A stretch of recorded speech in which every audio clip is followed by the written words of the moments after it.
Assalamualaikum warahmatullahi wabarakatuh.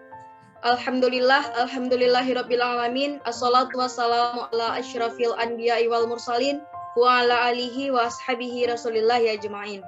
Pertama-tama marilah kita ucapkan puji syukur atas kehadirat Allah Subhanahu wa taala. Selawat beserta salam tidak lupa pula kita sampaikan kepada Nabi Muhammad sallallahu alaihi wasallam.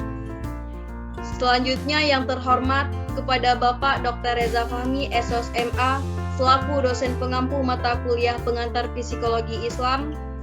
Baiklah, kami dari kelompok 9 yang beranggotakan saya selaku moderator dan pemateri pertama yang bernama Roja Nur Hanifah. Saya Rahmi Kiratul Ummah selaku pemateri kedua. Dan saya Salsar Datul Firdaus sebagai materi ketiga. Adapun video ini kami buat untuk memenuhi tugas pengganti UAS pada mata kuliah pengantar psikologi Islam. Pada video kali ini, kami akan membahas mengenai materi hambatan belajar dan cara mengatasinya.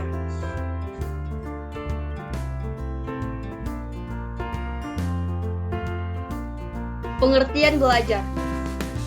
Belajar adalah sebuah proses perubahan di dalam kepribadian manusia atau individu, dan perubahan tersebut ditampakkan baik dalam bentuk peningkatan kualitas maupun kuantitas tingkah laku, seperti peningkatan kecakapan, pengetahuan, sikap, kebiasaan, pemahaman, keterampilan, daya pikir, dan kemampuan-kemampuan yang lain yang dimiliki oleh seorang individu. Seperti yang kita ketahui, belajar sangatlah penting, namun dalam kenyataannya sering muncul permasalahan atau hambatan dalam belajar. Dengan adanya hambatan tersebut, tentunya akan mempersulit anak untuk mencapai hasil belajar yang maksimal. Oleh karena itu, harus ada solusi untuk mengatasi hambatan yang muncul dalam belajar pada anak. Selanjutnya saya akan membahas tentang faktor penghambat dalam belajar. Faktor penghambat dalam belajar memiliki dua faktor. Yang pertama, faktor internal. Faktor internal merupakan faktor yang berasal dari dalam diri individu dan dapat mempengaruhi hasil belajar individu. Faktor internal meliputi faktor fisiologis dan biologis, serta faktor psikologis. Baiklah, kita akan membahas yang pertama, faktor fisiologis dan biologis. Berkaitan dengan faktor fisiologis dan biologis, terdapat masa peka yang mana merupakan masa mulai berfungsinya faktor fisiologis pada tubuh manusia. Faktor fisiologis adalah faktor yang berhubungan dengan kondisi fisik individu.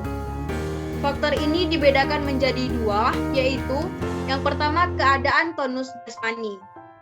Keadaan tonus jasmani ini berkaitan dengan kondisi fisik yang sehat dan bugar agar memberikan pengaruh positif terhadap proses belajar anak. Sedangkan kondisi fisik yang lemah atau sakit dapat menghambat tercapainya hasil belajar yang maksimal. Yang kedua, keadaan fungsi jasmani atau fisiologis. Selama proses belajar berlangsung, peran fungsi fisiologis pada anak dapat mempengaruhi hasil belajar, terutama panca indera.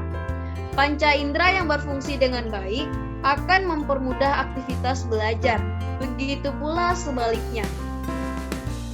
Nah, bagi anak yang memiliki kecacatan fisik, baik itu panca inderanya ataupun fisiknya, tidak akan dapat mencapai hasil belajar yang maksimal.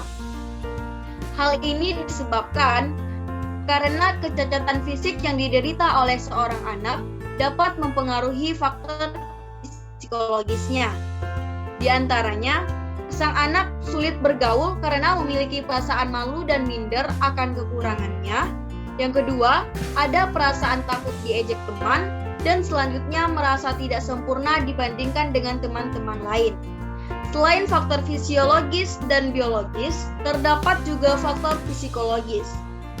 Faktor psikologis merupakan faktor yang berasal dari keadaan psikologis yang dapat mempengaruhi proses belajar anak. Ada beberapa faktor psikologis utama yang mempengaruhi proses belajar anak, di antaranya Yang pertama, kecerdasan atau intelijensi siswa. Hal ini sangat berpengaruh karena semakin tinggi intelijensi seorang individu, maka semakin besar pula peluang individu tersebut untuk meraih kesuksesan. Begitu pula sebaliknya. Yang kedua, motivasi. Motivasi adalah salah satu faktor yang mempengaruhi keefektifan kegiatan belajar siswa. Karena motivasi dapat mendorong siswa untuk melakukan kegiatan belajar. Ahli psikologi yang bernama Slavin mendefinisikan motivasi sebagai proses di dalam diri individu yang aktif, mendorong, memberikan arah, dan menjaga perilaku setiap saat. Selanjutnya ada minat. Secara sederhana, minat merupakan kecenderungan kegairahan yang tinggi atau besar terhadap sesuatu. Nah, ada seorang ahli psikologi yang bernama Reber mengungkapkan bahwa minat bukanlah istilah yang populer dalam psikologi karena disebabkan ketergantungannya terhadap berbagai faktor internal lainnya seperti pemusatan perhatian, keinginan, motivasi, dan kebutuhan. Dari hal ini dapat kita lihat bahwa antara minat dan motivasi saling berkaitan. Karena apabila seseorang atau seorang anak memiliki minat terhadap suatu hal, maka motivasi dia untuk melakukan hal tersebut akan besar. Begitu pula sebaliknya. Dan yang terakhir, faktor psikologis yang dapat mempengaruhi yaitu bakat. Menurut Slavin, bakat adalah sebuah kemampuan umum yang dimiliki seseorang siswa untuk belajar. Dengan demikian, kemampuan seseorang ini menjadi salah satu komponen yang diperlukan dalam proses belajar seseorang. Karena apabila seseorang memiliki bakat tertentu dan bakat itu sesuai dengan bidang yang ditekuninya dalam belajar, maka bakat itu akan mendukung proses belajarnya sehingga kemungkinan untuk berhasil lebih besar. Terima kasih. Untuk materi kedua oleh Rahmi Khairatul Ummah. Baiklah, saya akan melanjutkan materi mengenai tentang faktor eksternal yang menjadi penghambat dalam belajar. Selain faktor internal, faktor eksternal juga dapat mempengaruhi proses belajar anak. Faktor eksternal yang mempengaruhi belajar dapat digolongkan menjadi faktor lingkungan sosial dan non-sosial. Menurut Syah, yang pertama lingkungan sosial. Lingkungan sosial anak dapat menimbulkan kesulitan dalam belajar. Lingkungan sosial dibagi menjadi 3, yaitu yang pertama lingkungan sosial sekolah.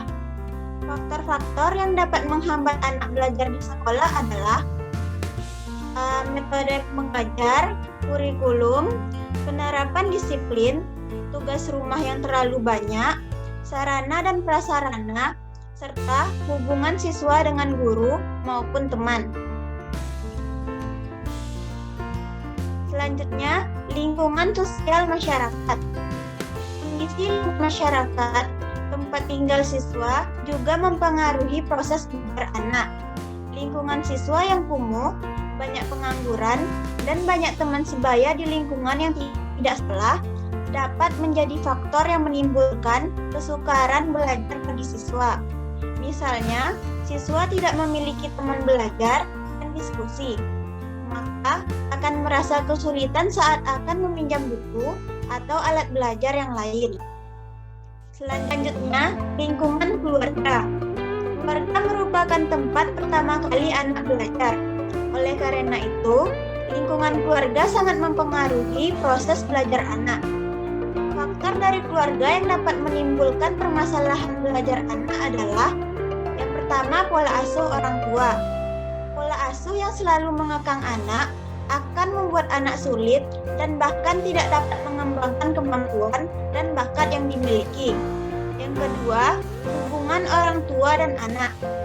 Hubungan yang tidak harmonis antara orang tua dan anak akan membuat anak tidak betah di rumah. Dengan begitu, anak tidak akan bisa melaksanakan aktivitas belajarnya dengan baik. Yang ketiga, keharmonisan keluarga. Keluarga yang tidak harmonis akan berdampak negatif pada anak dalam belajar. Pertikaian atau cekcok ayah dan ibu akan membuat anak merasa terbebani, sehingga anak menjadi kurang semangat dalam belajar. Yang terakhir, kondisi rumah. Kondisi rumah yang kurang memadai akan membuat anak kesukaran dalam belajar. Letak rumah juga berpengaruh pada proses belajar anak. Rumah yang terlalu dekat dengan jalan raya kurang efektif untuk belajar anak. Berikut, lingkungan non-sosial. Faktor yang termasuk lingkungan non-sosial adalah yang pertama, lingkungan alamiah.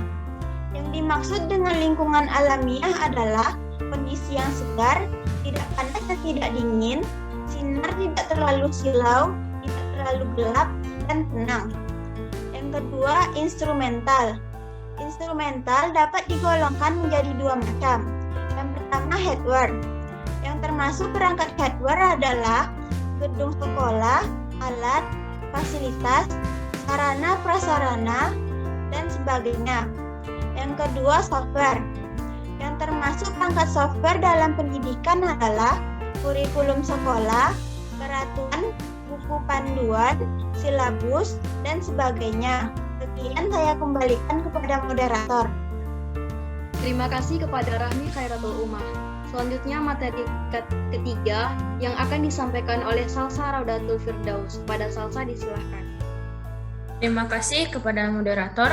Selanjutnya saya akan menjelaskan mengenai cara mengatasi hambatan belajar. Saat timbul hambatan dalam belajar, hambatan tersebut harus segera diatasi. Dengan diatasinya hambatan tersebut, maka proses belajar dapat berjalan dengan baik dan dapat mencapai hasil yang maksimal. Cara mengatasi hambatan belajar dapat dimulai dari diri anak, keluarga, dan sekolah.